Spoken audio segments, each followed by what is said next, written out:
Welcome back to my channel, and I'll ask a few questions to you today.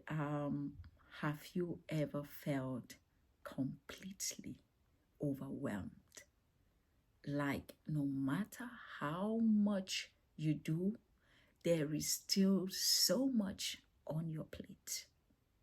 Maybe you are running a business, leading a team, managing your family, or building a vision, but you feel stretched very thin. I know that feeling. I have been there multiple times. But let me tell you something. You are not meant to do it all alone. All alone. In today's video, we are focusing on the art of delegation and looking at um, how to go about these lessons from biblical leadership. So even the greatest leaders in history, whether you're looking at Jesus, whether you're looking at Moses and countless others, they understood the power of delegation. And if you want to step into that great success, if you want to step into that great impact, freedom for your life, you must learn one thing: the art of delegation. So today I'll show you how to delegate effectively using biblical wisdom, using common sense, and using practical leadership strategies. I always say every tool is in the toolbox and we can put them all together and move forward. And if you really want to build a strong business, a strong team, and a stronger you need to delegate. So stay till the end. Stay till the end because I have surprises. I have a gift for you at the end. What I'm about to share with you will change your leadership style forever. So, have you ever felt the burden of doing it all alone? So let's be honest. Let's be honest. Too many of us are control freaks. We think if I don't do it myself, it won't be done right. Right? Have you been there? But that mindset is what really lead many of us to burnout, to stress, and to what? Stagnation. The Bible gives us clear examples of this. For example, through Moses, he was leading the church or the people of Israel um, at a time where the burden was growing as the people were growing and people issues were growing. It became so serious he could not handle it. But a wise leader or mentor at the time, his own father-in-law Jethro, saw what was happening and said to the guy, "What are you doing? The thing you are doing is not good.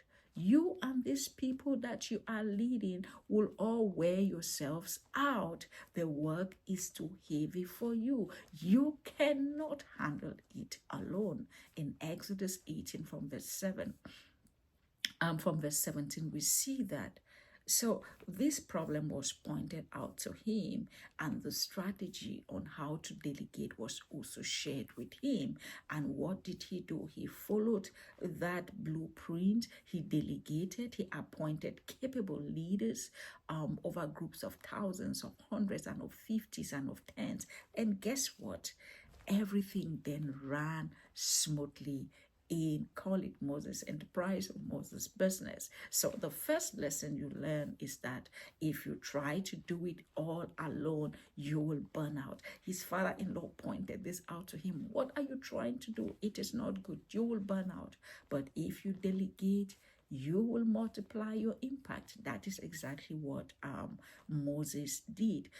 If we look at Jesus, the ultimate example of delegation,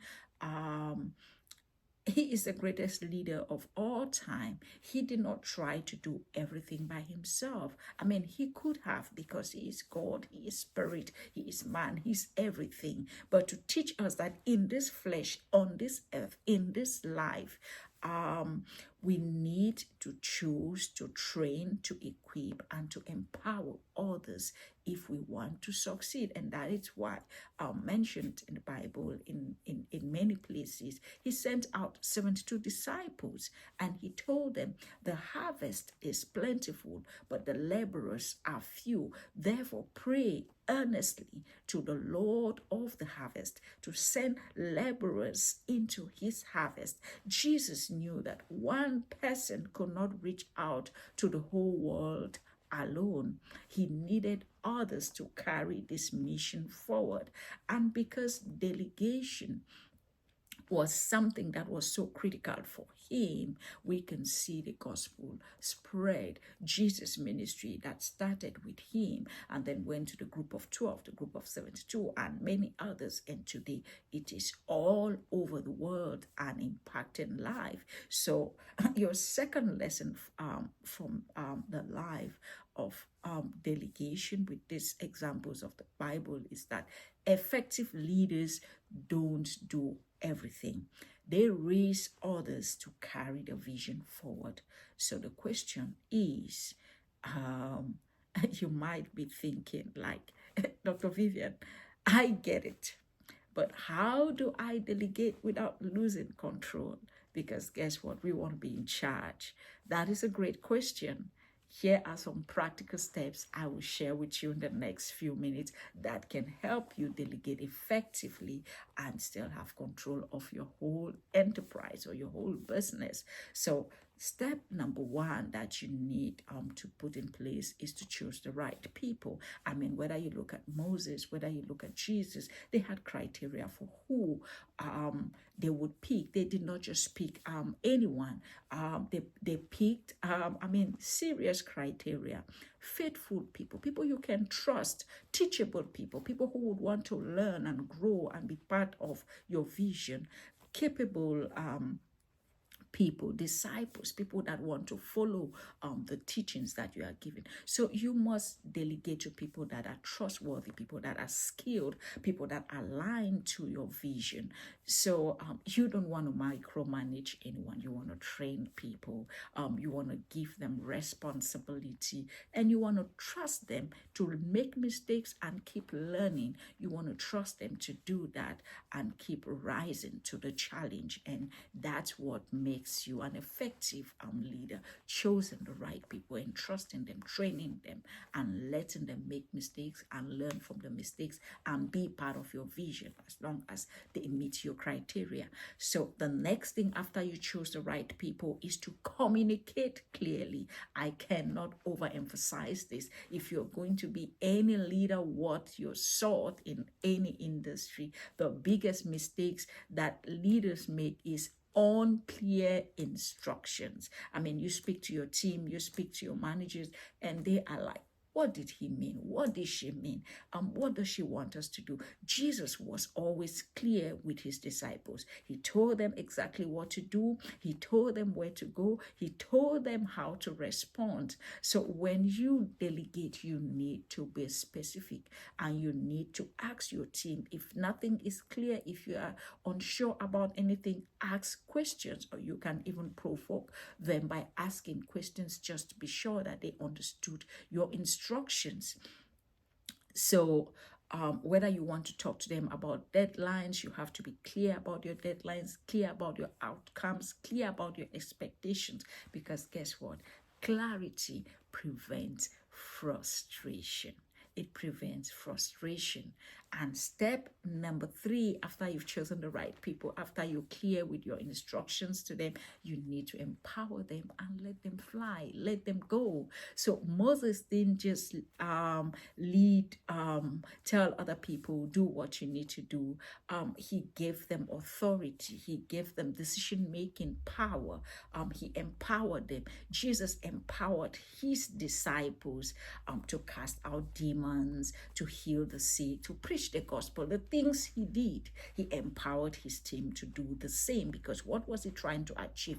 Multiplication of action, of results. He wanted his results to be multiplied. So you need to give people ownership. Don't try to hold everything. You want to hover over them. You need to trust them to take responsibility and make decisions when you are not there. So true leadership has two key components. It's trust. You need to trust the people you appoint, and you need to empower them.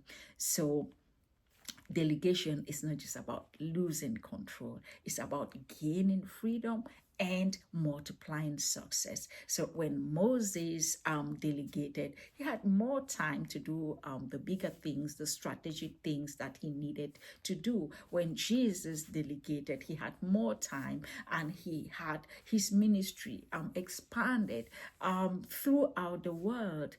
And when you delegate wisely, number one, you're going to avoid burnout and stress in your personal life.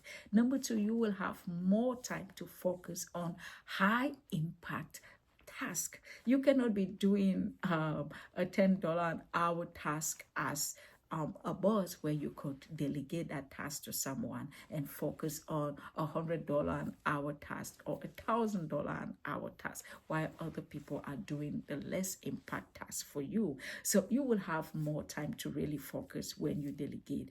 And guess what? You will raise leaders. The third thing when you delegate, apart from avoiding personal burnout, freeing up yourself to focus on high impact tasks, you would raise up leaders who can carry your vision forward while you go on vacation. So it is very important. The best leaders create lasting impact by trusting others and giving responsibility to others. So your next level requires you to release control. It requires you to release control. My friend, let me ask you, are you holding back tightly? Are you doing too much all by your own self? It's time to let go right now so you can grow. And I want you to help you through the process. If you are ready to become an effective leader who builds a strong team, who scales your business, and who increases your impact, join my leadership and business growth coaching program. Sign up using the links in the description. And if this message resonated with you, I would also like you to like the video to help spread the message. Subscribe so that we continue to share with you more wisdom, common sense wisdom, practical strategies, and biblical wisdom that will help you grow your leadership and your impact. So drop a comment below and tell me what one thing you will be delegating today. Let's rise, let's lead, let's delegate wisely. You are not meant to do it all alone. Now go out there and arise and shine.